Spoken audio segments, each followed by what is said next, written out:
I'm Rob Skinner, and this is the Rob Skinner Podcast. On this episode, I talked to Sam and Michelle Cameron from Perth, Australia. Perth, Australia is one of the most isolated major cities in the world. It's thousands of miles away from the other major cities in Australia. This church that they lead has been there for decades. They took it over in 2017. The church had been under 50 for its entire life, and yet over the past 4 years, they've grown the church to over 100 disciples. The church is thriving. It's got a strong young ministry. The older disciples are growing strong. Find out how they did it and what they've learned in this episode of the Rob Skinner Podcast.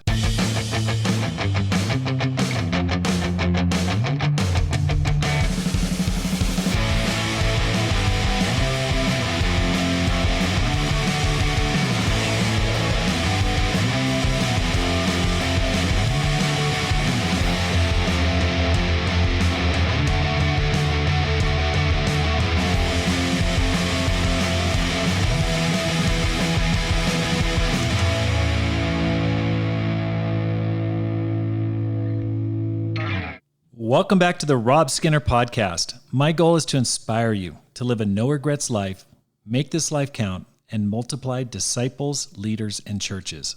I'm here with Sam and Michelle Cameron from Perth, Australia, and I am so happy to be able to talk to them today because I've heard such great things about them from other people who've said, hey, you need to talk to the Camerons. They're doing a great job in Perth. And so, Sam and Michelle, welcome to the program. Thanks for having us. Great to finally meet up. You were really hard to pin down, Sam. I mean, you were dodging me real hard. It's been at least a year since I first contacted you. What's the reluctance?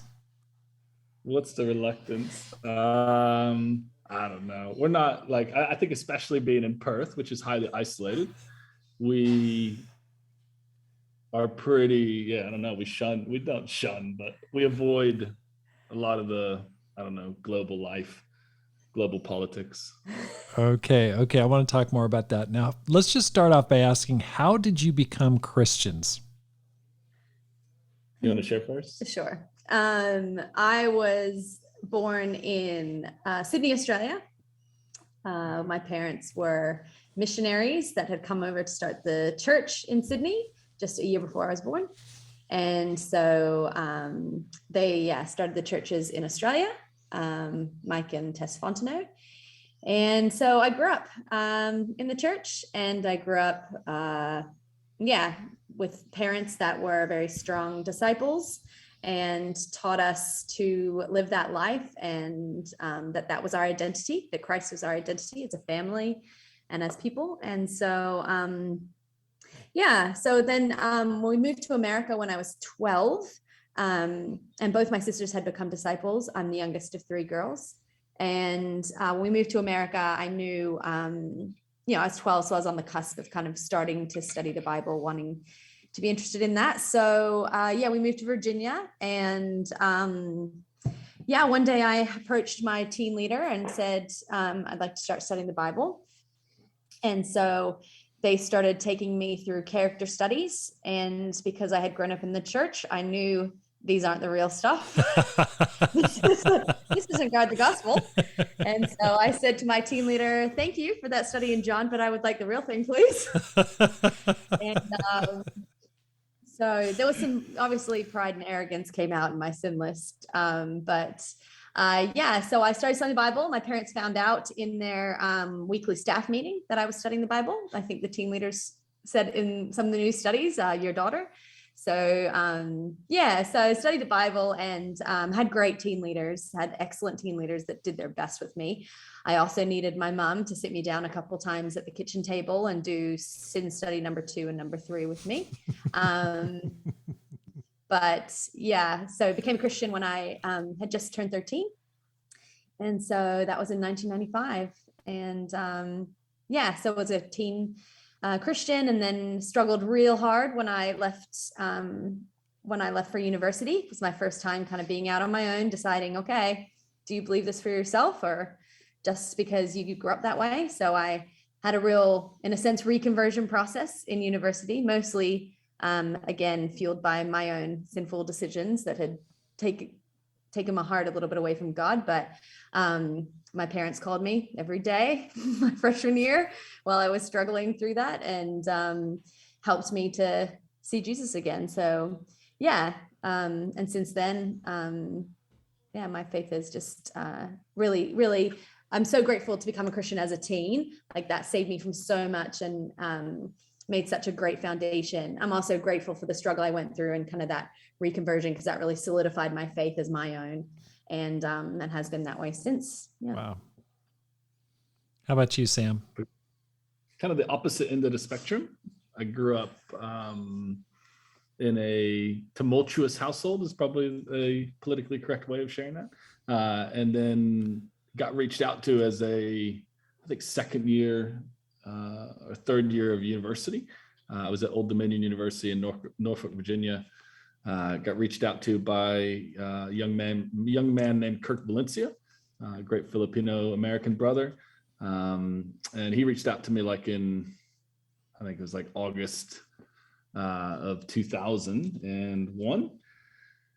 And I was very arrogant, but I was American. So I believed in God, but I didn't really want to follow God because I was living the party life and I was playing university level soccer there. And so I said yes and gave Kirk my number, and then avoided him like the plague for about 3 months, September, October, November. And then kind of, I think, I really began to kind of reap what I'd been sowing for years, and my life kind of crumbled, and drugs and alcohol were spiraling, and soccer was going horribly. They were threatening to transfer me. And so I actually had saved Kirk's number. And so I humbled out and called him and studied the Bible in a week or two, and got baptized December 10th, 2001. Okay. So. Okay. So you're coming up on 20 years as a disciple. Yep. Yeah. Just passed. Yeah. Whoa. Old timer. Getting there. Okay. Getting older. Okay. I got to go back to you, Michelle. Like, what was it like growing up in the Fontenot household? I mean, you got your mom, you got your dad. I mean, powerhouses spiritually. I mean, we're not just talking disciples, we're talking like super disciples. So what was that like? I mean, just as an insider. Our least favorite question. Makes me nervous. Yeah, I mean, obviously didn't know any different. They were my mom and dad and my family. So you don't really know what you have until you look back and you think, oh, that was really great. I think that there was huge positives and also some negatives that I took on. Obviously, the huge positives were that even when I struggled in my faith, I never considered walking away, because it would be walking away from who my parents were, who all my friends were, who I was even as a person. So even at my lowest point, I think they had established that amazingly, that this is who we are. So I felt like, how can I walk away from who I am? Mm-hmm. So that really kept me grounded. So they did such a great job. My parents love the word. I think they're very known for that, for loving the scriptures, for teaching really well the scriptures, and they taught us well to use it as our foundation always. So that was great. I think maybe because I was the youngest, and maybe things got a little more tumultuous in the kingdom as I was maybe in my teenage years. I had the reaction to leadership of I'm never doing that, and I'm not going in the ministry. And so I remember, saying, no, not going to do it. No one's going to tell me where I can move and what I'm going to do. Right. So that, that was hard. Although my parents, and so, I think I had that view of the ministry. They just tell you where to move or whatever, even though they did it, but there was always this kind of like, we might move all the time. And so I always felt like, no, I'm not doing that. And I was just really fearful in that way. I think the great thing about my parents, though, was no matter what they went through, they never were bitter, nor did they ever say negative things about the kingdom or about people. So I remember even when I was maybe my early 20s and still kind of like, or maybe my late teens and still like, no, I'm not going to do leadership, and think I'm not going to be in the ministry. I remember asking my parents, they'd been through hard things, and saying like, don't you feel upset at these people for things that you've gone through? And they said, no, why would we feel upset about that? No, it's about God. It's not about people. Wow. And so I remember at that moment thinking, oh, I don't really have a right to be bitter or upset if my parents are bitter or upset, and it actually didn't happen to me. Things happened to them. And so, so I remember going into university, and they wanted me to start helping to lead a Bible talk. And I remember telling my dad, no, I don't want to lead. I don't want to lead. And he said, Michelle, you're just afraid. You're afraid. And you're letting fear control you. And I remember saying like, well, yeah, that sounds about right. And so he said, just give it a try. Just give it a try. Just give it a try. So, so I remember that had that kind of effect, but my parents were great at guiding us through in that way. And so that was kind of like, that was growing up in the Fontenot household. They would take everyday things and make them deep spiritual lessons all the time. Right. That's awesome. That's great. Well, how did you guys meet and get married? We both were when I became a Christian. So Mike and Tess were leading the Hampton Roads Church there in Virginia Beach, Norfolk area. And the Virginia campus ministries were all pretty, I think they are still like very connected. Like, so they would do campus retreats together. They would do like, for us, we met I got set up on a blind date with her roommate. Because I was at James Madison University. So it was like 3.5 hour drive. 3.5, 4 hours. And so, I was a young Christian and, new to the whole dating and all that. And so, someone basically coerced me into taking her roommate, Lindsay Landis, on a blind date to a Valentine's dance. And so we kind of got to know each other a little bit through that. And then the next day, a bunch of us had, I think, a meal together before we headed out, returned back to Norfolk. And so Michelle and I sat next to each other and chatted the whole time. And I thought she was pretty awesome. And then when she came home to see her parents for Easter, I took her out on a date then. A little follow-up. A very good follow-up. And then my best friend died, and so I disappeared for about 2 months, month and a half. It was a while. So I went back down to North Carolina and was down there with family and stuff for a while, and then came back to Virginia Beach for the summer. Somebody had donated a lot of money to Hampton Roads Church to run an internship and hire a bunch of, I think they hired 20 young people for the summer. And so we both were in that program. And so we worked together in that program. And by the end of the summer in August, we started dating. So we worked with the preteens together, right? Yeah, we did preteens. Okay. Preteens. Okay. So then you guys started dating, and okay, what was it about Sam that you liked, Michelle? I think the thing that I was drawn to was, first of all, his dashing good looks. But it's radio. His face for radio. But I think when I started to get to know him and I started to talk to him, I think because I was coming from such a complicated history in my own heart of even what I was talking about with leadership and feeling mixed about it. And when I talked to Sam, one of the biggest things that struck me was how simple and solid his faith was. That because I'd grown up around leadership, and sometimes my faith would coincide together and get mixed and jumbled up. But he didn't have that. He didn't have any of the, I guess, baggage maybe that I had. And I loved that. I loved it. He was just like, wow, the mission is so simple. It's so clear. I want to do this. And that's really what drew me to him. That's awesome. That's great. Now, how did you guys end up in Perth? Well, that's a long story. It is. Yeah. Well, so we ended up dating long distance for, do you want us to shorten it down? No, just maybe you can just give us a kind of like how you got there, like a summary of your ministry career when you guys got married and what brought you to Perth. Yeah, we dated long distance for about 2 years. And then I graduated, moved to James Madison University to help lead that. It's like a small campus ministry that was driving about an hour to church. Dave Bliley was leading it at the time. And so I took over from Dave.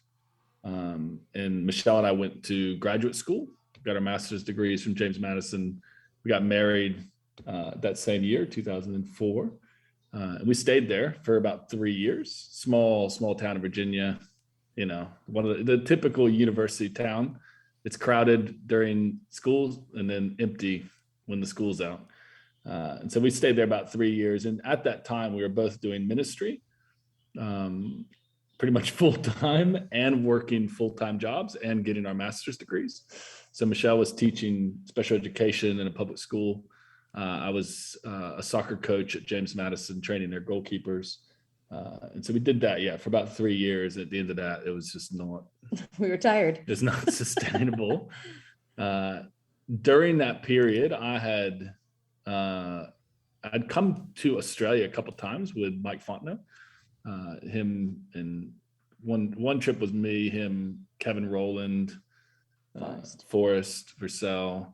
We came through, spoke some of the churches, and I loved Australia. So in Virginia, we actually contacted Mike and Karen Vassallo, who lead the church in Melbourne, and basically fished for a job. They were keen, but the plans didn't align, and so we ended up moving to South Florida instead, to Palm Beach County, and we were there for about 3 years doing teens campus in a region under Lowell and Angie Hoover, which was awesome. Some of our best. Great training in the ministry. Yeah, I mean, if you're looking for someone to interview, they're a phenomenal couple. Yeah. We love them. They helped us heaps in our marriage and ministry and just life. Early parenting. And then South Florida kind of became a bit unstable and tumultuous. And so we again contacted Mike Vassallo and fished for a job. And that time it worked out. And so we sold everything basically. And at that point we had one kid. We had our firstborn, Allie, was two. Michelle was 9 months pregnant with Maddie, our second. So we basically waited for Maddie to be born and get paperwork, get an Australian passport. And then we flew to not Melbourne, but we were going to move to Melbourne. Sydney was going through a difficult time. Kevin and Jessica Rowland had moved there, and they were kind of the only young staff, on a church that had a lot of baggage. And so since we had some experience with kind of rocky churches in South Florida, we were shifted from Melbourne to Sydney. So we moved to Sydney, in 2010. And I think we arrived in like July 1st, 2010. We served there for about 2 years and then got shifted to Melbourne. We were in Melbourne for about 5 years. And then, now we're here in Perth after that. So you've been in Perth for 4 years now? Yeah. Okay. So you've got 2 kids? 3. We had another one in Melbourne. Okay. So how old are your kids Jake. now? Allie's 13, Maddie's 11, and Jake is 7. Oh. And Allie just got baptized this year. Oh, yeah. Congratulations. That is awesome. So you've got a full house of kids, all girls? Yep. The youngest is a boy, the first boy Fontenot grandchild. and then my sister had a boy. So there's 8 girls, and then me and my sister there's 2 boys at the end. I bet your dad is really happy about that. I think it was all shocking. None of us thought we were genetically able to have males. So that's a great story. Okay, so you come back. How did that feel to come back to the place where you'd been born? It was interesting. Obviously, when I left when I was 12, I had never driven in Sydney nor worked in Sydney. So my view of Sydney was a kid's, childhood view through the lens of, amazing country, so much fun, go to the beach. So then it was it was those things, but it was also another dynamic of, oh, wow, this is not as fun when you have to work with all these problems and sit in Sydney traffic. A lot of the women and older women and men had known me since I was born. Right.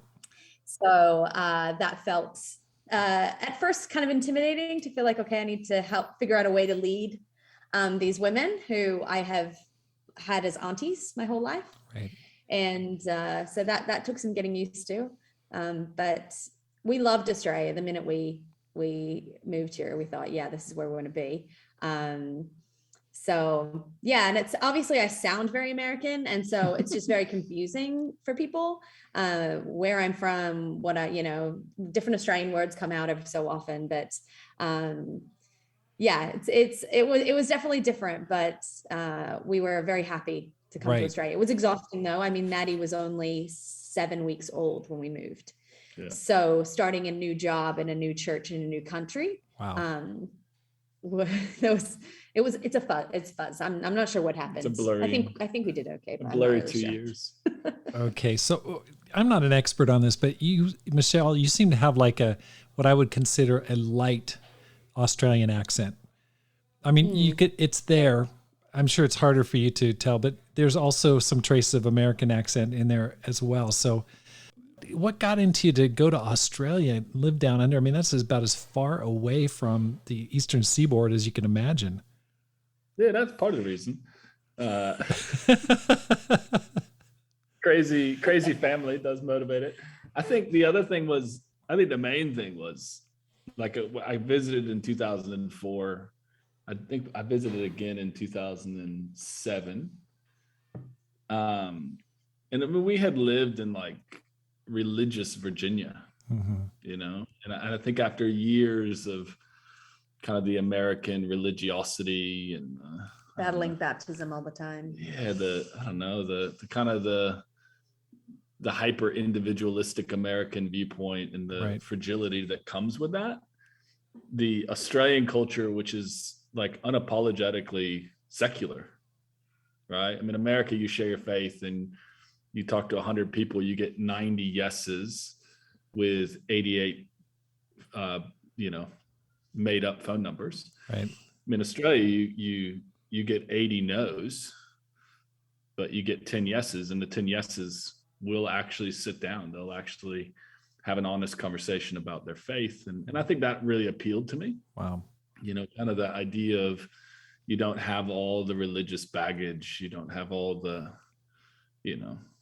hypocrisy and all that stuff that you have to wade through in America. That's way more, there's a simplicity about Australian culture. And it's I don't know. I think that there's a cultural humility about Australia that's appealing, and when I met a few Australians, I felt very drawn to come, and we've loved living here and get a taste of multiculturalism for sure.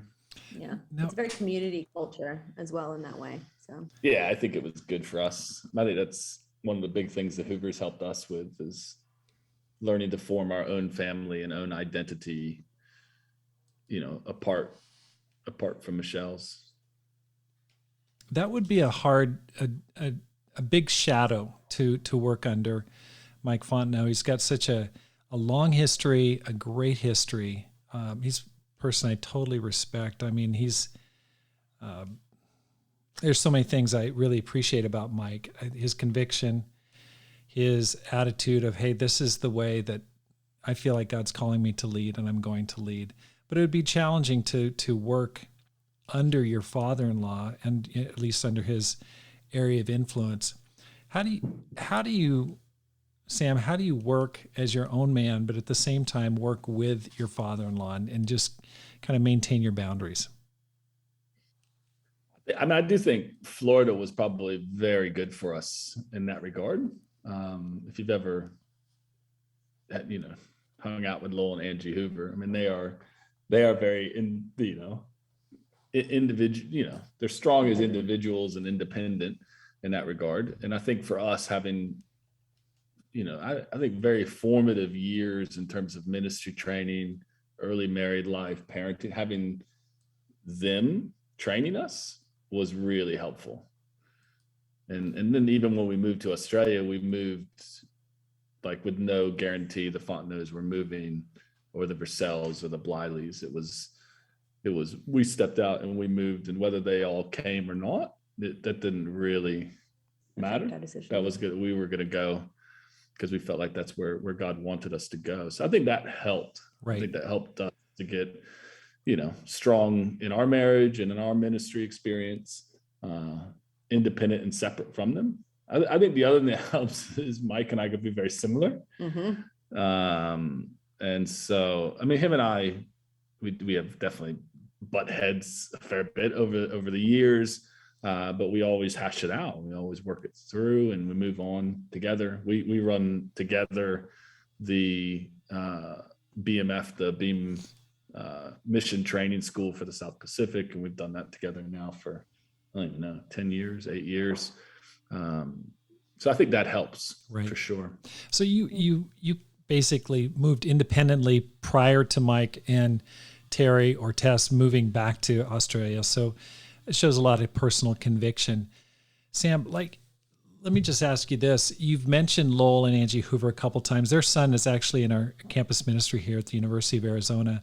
What was it that made it such a seminal time, such a formative time for you in the ministry? What was it about them, or their conviction, or their style of leadership? I think it was a lot. I mean, I think it was our first time just doing ministry. And then when the Hoovers arrived in Palm Beach, I think only like 6 months before we did. Yeah. And it was a region that had been through a lot. It was pretty downtrodden, not a lot of faith, not a lot of hope.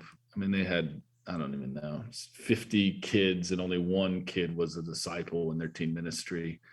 But Lowell and Angie just had this like unwavering faith. God will turn it around. Preach the word, love people, and it will change. And it did. I mean, when we left Palm Beach after 3 years, I think there was like, I don't even know, it's probably the opposite. It was like 50, 60 teen disciples. Only a handful of kids that had become disciples, and the church had radically changed. I think we had 100 and something baptisms, over the course of that 3 year, 2.5, 3 year period. And I think a lot of it was, they just had this faith. Lowell and Angie had this faith that, we preach the word, love people. It will, God will breathe life into it again, and he did. What's the history of the church in Perth? How did it get started, and how's it gone since it got started? It's a vague history. I think it started in the late 90s. And then I think it got kind of abandoned and neglected from 2001 maybe to 2010. Yeah, when all the churches in Australia were struggling to maintain their own church. Yeah. Because it was so isolated, it kind of got a bit forgotten. Yeah. And so, I mean, thankfully that Perth has a lot of, at the time, that time period, they had a lot of people move, even disciples move from the UK to Perth. That's a common migration route. And, like Jim and Fiona Doherty, Trevor and Pansy Stewart were probably two couples that did really help to make some efforts to keep the church afloat. I think it was still probably only like 30 members or something like that. Always kind of like hung around that. John and Danny Lucas moved over from Melbourne in 2012, we think. 12 or 13. And they helped to stabilize. I think they were the first full-time staff probably in Perth in, I don't know, maybe 10 years. Yeah, since maybe 12 years, something like that, long time. And they were here for about 4 years and did a great job stabilizing it. And then, we moved in October of 2017, and the church was about 40 disciples at the time, 45, and now we're about 105, hopefully 110 as the year finishes out. So we'll see. Okay, let's just stop right there. First of all, that's amazing. Congratulations. To go from 45 to 105 with a church that had been stagnating for a long, long time, or at least plateauing at under 50. How did you do it? Let's just break it down. What was your plan?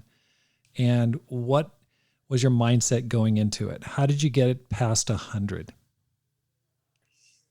I mean, I think our plan was essentially like what we were talking about earlier with the Hoovers. I mean, it just preach the word and love people. Um, that's our role, and God will make it grow. And so we did that. I mean, you know, week in and week out, preaching the word, calling people to a higher standard, but loving them and helping them get back their eyes fixed on Jesus. I think the other thing that helped, we did have people move. So two of close couples from Melbourne moved with us. Sam and Mia Percy and Alex and Fen Chong, which that helped. Pamela Lamb came with us as well from Melbourne. She was going to go even before we were going to go. And, she's an awesome single sister that took a huge step of faith and, came with us. My nephew, on staff. My nephew moved. He had become a disciple in Melbourne. He had come and lived, came and lived with us for, I don't even know, too long, and became a disciple as a result of that. Him and his girlfriend moved as well. So I think that helped. It wasn't just us trying to turn, like you said, like a kind of a stagnant group. There was a fair bit of an injection of faith in new people. And then I think God really opened the door. I mean, we converted some young people pretty quickly that ended up just being one of those like kind of long lines of a bunch of people who all knew each other, all becoming disciples in a 2-year, 3-year period. So I think that really helped a lot for the church to kind of have faith again that people can become disciples. And as the young people began to really grow, the marrieds started having baptisms as well, and so the whole group started moving forward. Yeah. And I think in a small group that's been a bit stagnant, you can start to, what they say, major in the minors, get very specific on certain details, or just get very stuck on certain points. Well, what about this person? And what about that issue, small issue in their life? Or, that was kind of the mindset. A lot of people that were here in Perth, and we came to the church to help disciple them, but that was kind of what had happened. They'd just become so micro-focused, and almost like we just have to hold it together. We just have to stay disciples, which have to hold it together, but it kept them quite inwardly focused because they hadn't seen that growth before. So I think Sam and I have learned and hold very strongly to the conviction of don't react. Don't react, be faithful. That was instilled in us very young in the ministry. And so just kind of that, just start to get the ball rolling. And the young people really exploded first, which is great, because that's also when you're young in the ministry and are a small church, one of the things that you're advised to do is to focus on the young. They're the easiest to kind of turn around and get converted, and then they help convert the older people, or help change the older people and get them fired up. And that is exactly what happened here as well. That is so cool. Okay, so let's talk about that. How did you start converting young people? You're sharing two things. You're saying, first of all, you came with a few other people, like between 5 and 10 people, like kind of a resurgence or a second wave planting in a way to strengthen you. So it wasn't just you guys. So you came with some backup, which really helped to kind of bring new blood into an existing, of course, faithful disciples, but an existing situation. Then you started converting young people. You had faith that God would turn it around, and he started to add to it. So how did you reach young people? I went on campus. I just, there's no substitute for it. As a 30, at the time it was 37, something like that, 36, just got on campus, started meeting people. For the first couple of years, I was doing Bible talks every week at 2 of the campuses, directly involved in the few, I think, the few university students we had, remained very much involved. It's awkward. And I think that's a lot of times why some people don't do it. It's a big age gap. But yeah, I don't think there's a substitute for it. It's got to do the work.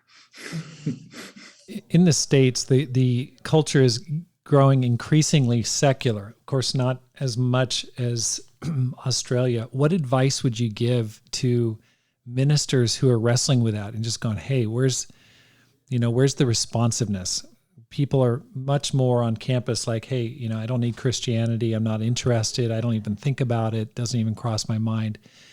What's your approach in reaching a more secular population? I think for me, I've always seen that secular divide as a positive. I mean, it's light and darkness, and when you remove the gray, it does actually stand out. And I think it's a lie that people don't actually think about it. I think they do think about it.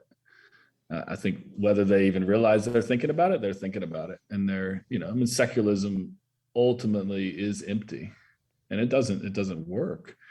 People's lives, they crumble and they fall apart because they're created in the image of God, and trying to find that identity without Him doesn't work. And I think if we believe that, then the secularism is not an obstacle; it's opportunity to reach people, and it's a greater impact of a conversion as well. Someone who's not been churched, I mean, we have people quite frequently.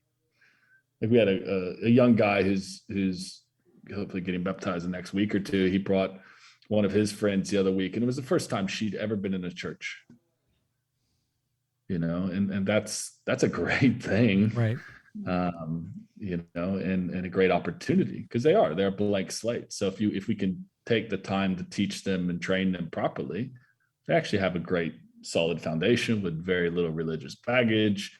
And I think it's fertile ground for growth as a result. Okay. That's very helpful.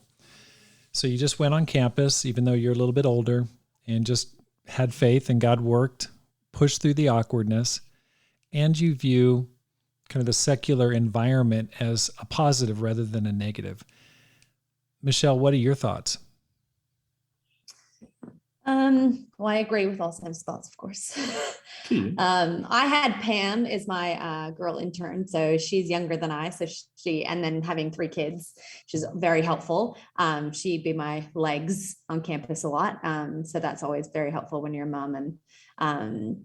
But I think that the other thing coupled with that is the kind of community aspect and the friendship. And even though people are secular, or maybe even, even though they're secular, but I think in Perth is such it's a place where you want to almost live it up, but in a way of like, you've got beautiful beaches, you've got beautiful land, people go 4-wheel driving, they go skydiving, they go camping all the time. Like, it's very much about life and living life.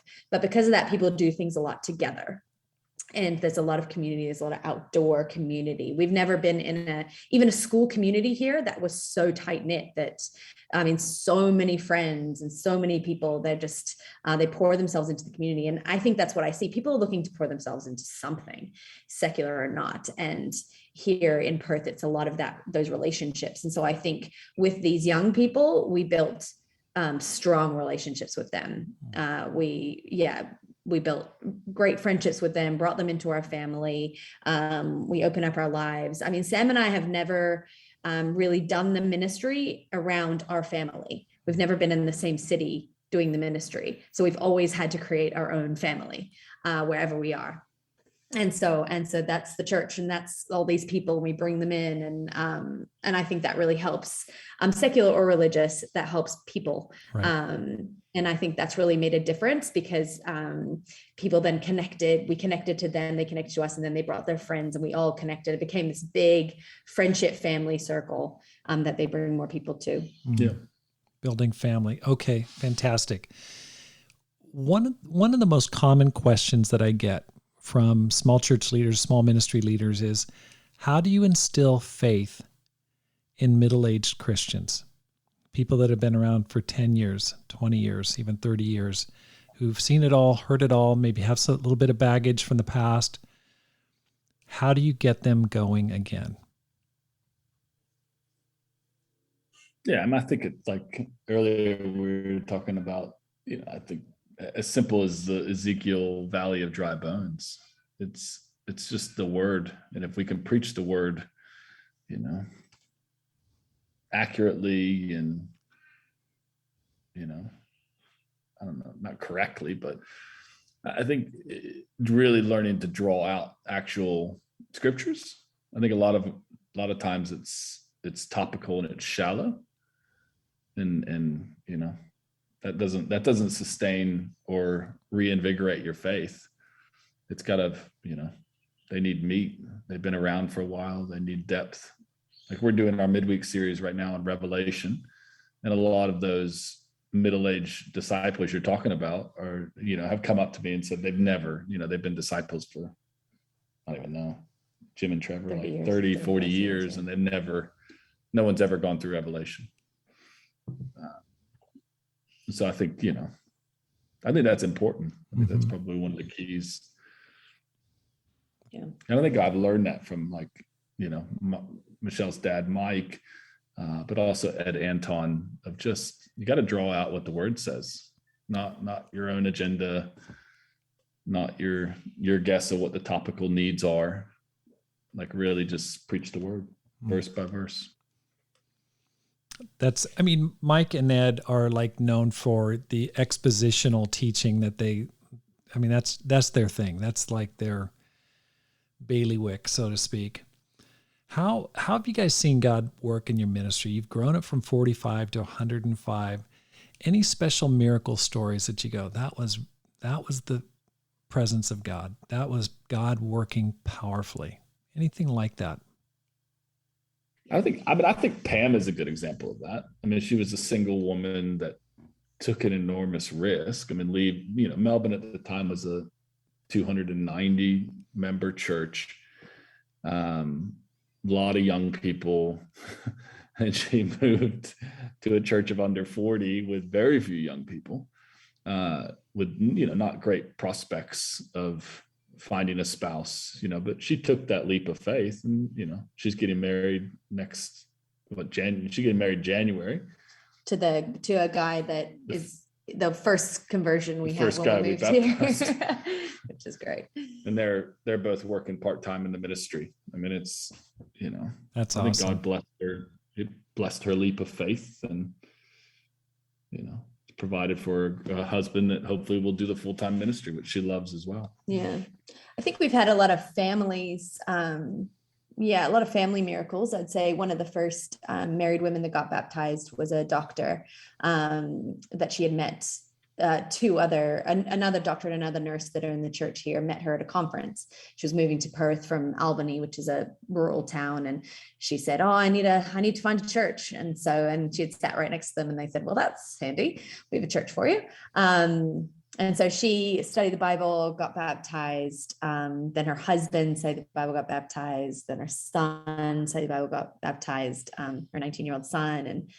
And we also have had a girl who was a disciple for a while, and her sister became a disciple. And I think because we are isolated and people haven't been out of WA, or people haven't, which is Western Australia, WA or into WA, we've had, I think because of that, during the pandemic, we've converted a lot of our families because they've been around and the only people we can see.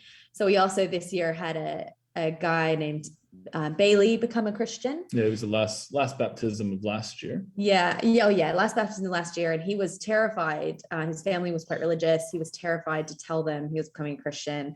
Actually didn't tell them. He was like 24, but still didn't tell them. And then, their life, they started to get quite unhappy in their church. And then we were like, well, maybe we should go visit Bailey's church. They ended up coming with Bailey's sister. And this year, they all became Christians on the same day, didn't they? No, 1 week apart. The dad was a week. The dad was a week before, and then the mom and the sister a week after.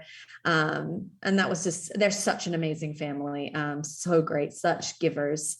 And that's been great. I think to turn those married women around, they just forget. They forget even people who've been disciples a long time, they forget what it's like to be, fiery and young and wanting to get out there and do something. But then when they start studying the Bible with one of their friends, they start to be reminded, oh yeah, this is on the edge. This is exciting. It's risky for them to getting out of that comfort zone. And so that's really helped with the middle-aged people as well, turning around. But Wow. yeah, lots of great family stories.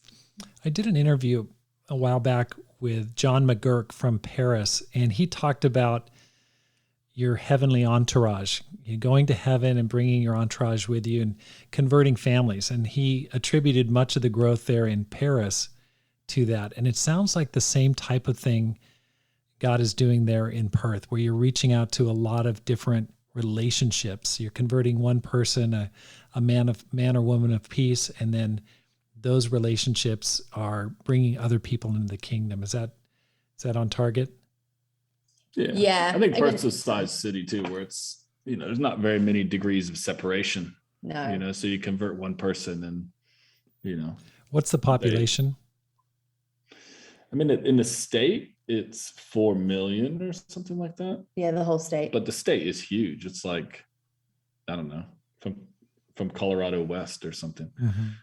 Yeah, it's massive. But Massive just landmass. Perth area is 2 million. 2 million, yeah. So there is really only, you've got maybe 1, maybe 2 degrees of separation. But often you're out in Perth and you see people all the time. That's awesome. But yeah, even our first guy that was baptized, Jono, baptized his friend from their old church, Jack, and then he converted a school friend she converted her school friend, she converted her family friend, then converted a girl she went to study abroad with, and then chain, there's lots of Long chains. Which is really exciting. Those are fun. So I think cool. that helps there's some geographical advantages in that size city. Yeah. Okay, so you've talked a little bit about the benefits of the isolation because people tend to be more clannish, closer, fewer degrees of separation. What are some of the challenges of living in a city that's so remote or isolated from other major cities? Well, I think, it's like I said before, in a pandemic, it's awesome. We've pretty much been, cut off in terms of even COVID. We have almost no restrictions, no mask wearing, none of that, no cases. Yeah. So we'll see. It feels less like protection and now more like a prison. Yeah. So I do think we're stuck and in our safety. And we've had a lot of, we've had 6 or 7 marriages. Yeah. In the last couple of years. And so I think at this point, the young people are starting to, thankfully this past weekend, some of the uni and professionals from South Australia, from Adelaide, were able to come for a weekend. And I think that was a breath of fresh air because, it does get left to yourselves. It's kind of like, I'm tired of seeing the same person right, week in and week out. I've dated, so-and-so, and I'd like to meet someone that doesn't even know him, that kind of expanded. I think for the young people is probably, that can be quite hard. Yeah. A lot of our young disciples have never even met a disciple from outside of Perth. Yeah. And they've been a disciple for now 1.5 years plus. So that's, so it's kind of like, brothers and sisters fighting, like, I want to meet more people, get out from this.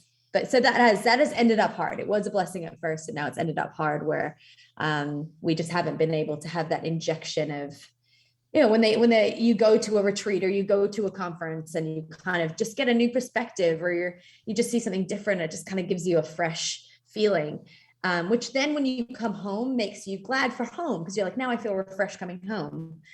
We haven't had that a long time. We've been home for a long time, and haven't had that for a while. So that is challenging. Yeah. So COVID hasn't really had a big impact on the church there. Is that what you're saying? Yeah, that's what we're saying. We've had maybe a month total of Zoom that we had to do Zoom. How in awesome the is past that? 2 years. Wow, that's great. That's fantastic. Now, let me just ask you this. What do most people not know about you? We're pretty transparent people. I don't know. Well, I mean, most people don't know that we do live on 2.5 acres, and we're kind of like mini farmers. We like to think we are. I am hatching chickens, so I've got little chickens. I've got an incubator. I slaughtered some roosters the other We week. slaughtered roosters. Yeah, we're a little bit like on the edge. We've got a quad bike. The kids ride the quad bike around, look like little hooligans. We're a little bit rural. Yeah. You're country folk. You like the country. There you go. We are. And we bought this with my parents. So they have their granny flat side. So it's kind of exciting. Nice. I saw the picture. The backyard looks so nice. I mean, just looks so inviting. Yeah. Hopefully they get to come. They've tried 3 times in the last year to come, but our border won't even open up to other Australian states. So that's the reason why it's been you've had such a low incidence of infection, because of the restrictions getting into it.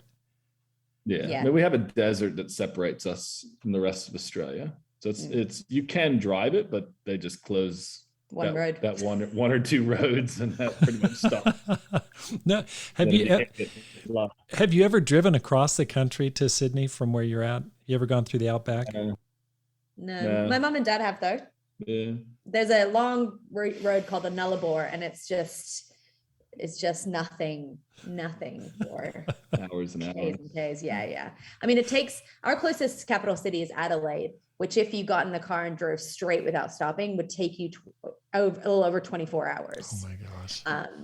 So it's a long way with no water in between, because Australia, all the cities are on the outside because of no water in the middle. Right. And so it's dry. Yeah. Wow. Okay. What are your plans for the future? I mean, you've had a great 4 years. You got a lot to be proud of, a lot to thank God for.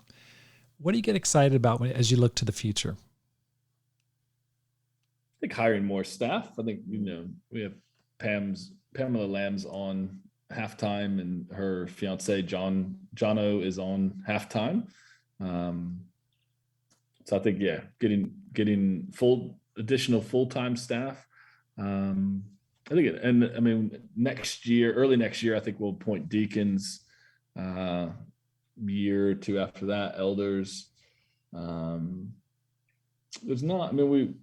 There are kind of major population centers, not like how the rest of the world would view major, but in terms of Western Australia, major population centers of a couple 100,000 people to the south. So eventually we'll have to, we'll plant another group down there and get that going. So that sounds great. That sounds great. What advice would you give to a person who wants to make this life count? Go for it.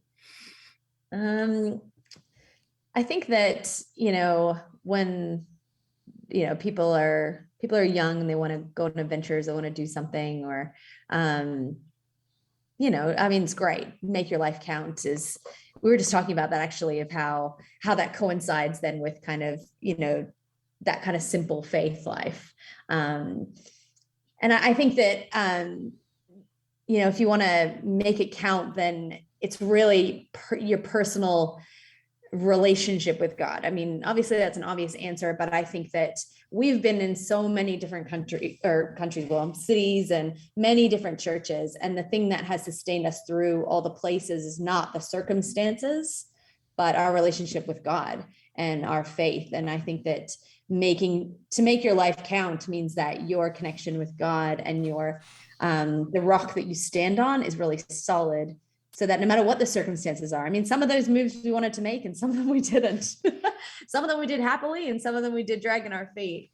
But knowing that our rock was always God, that was never in question. So wherever we were going to go, whatever we were going to do, we were going to seek first the kingdom, and we were going to make disciples. And so that was, in essence, if you do that, your life counts. If you've made one disciple and you've converted a soul, your life is counted for sure. Right. So, yeah.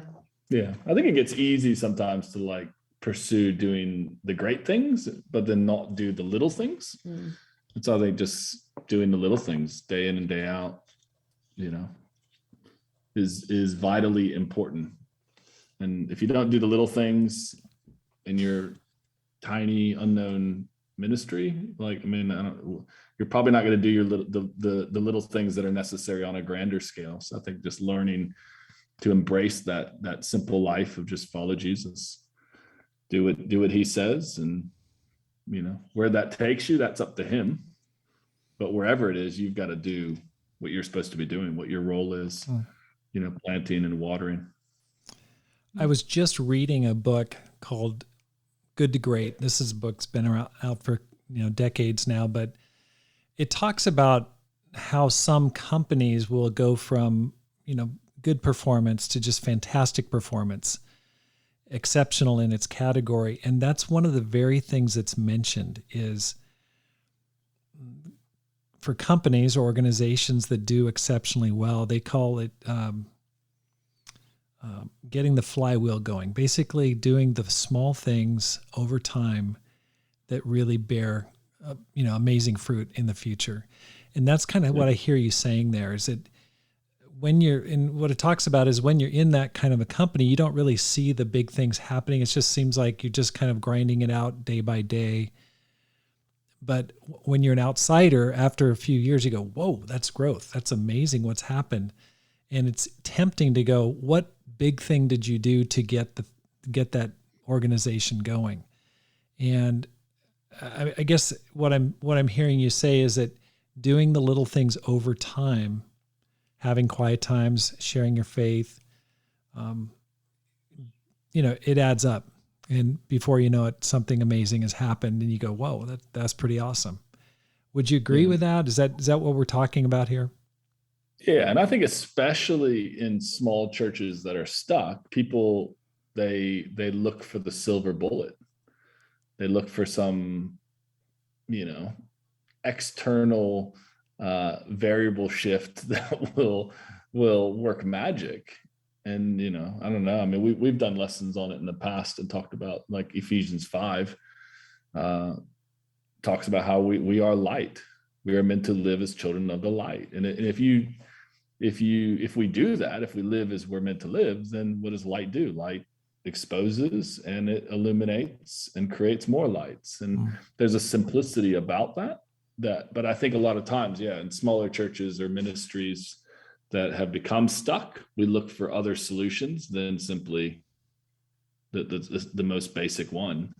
And I think that's why, we were laughing earlier about our reluctance in terms of politics. I think that's probably what drives me the most crazy about politics, especially church politics, is it's a lot of talk and it's not a lot of action, is how it seems at times. And we end up majoring in these things that are not actually overly important. That's awesome. Sam and Michelle, thank you so much for coming on the program today. Thank you for making the time. Thank you for carving out a little time. I know you're reluctant, and yet it's been super, super special to have you guys share the good things that God is doing in your church over time. It's a bright spot. It really is a light and a great example to me, and I'm sure to other people listening. So all the best to you in the future. I'm going to be praying to God that someday I can get out there to visit you. You said there's good surfing there on the coast, and that'll be awesome. So thanks very much. Thank you. Thanks. Appreciate you persisting, and hopefully someone learns something or gets inspired to do something. Thank you so much for joining the Rob Skinner podcast. If you're enjoying this podcast, please hit the subscribe button and let your friends know about it and how to find it. Because my goal is to inspire you to make this life count, live a no regrets life, and multiply disciples, leaders, and churches. Have a great day and make this life count.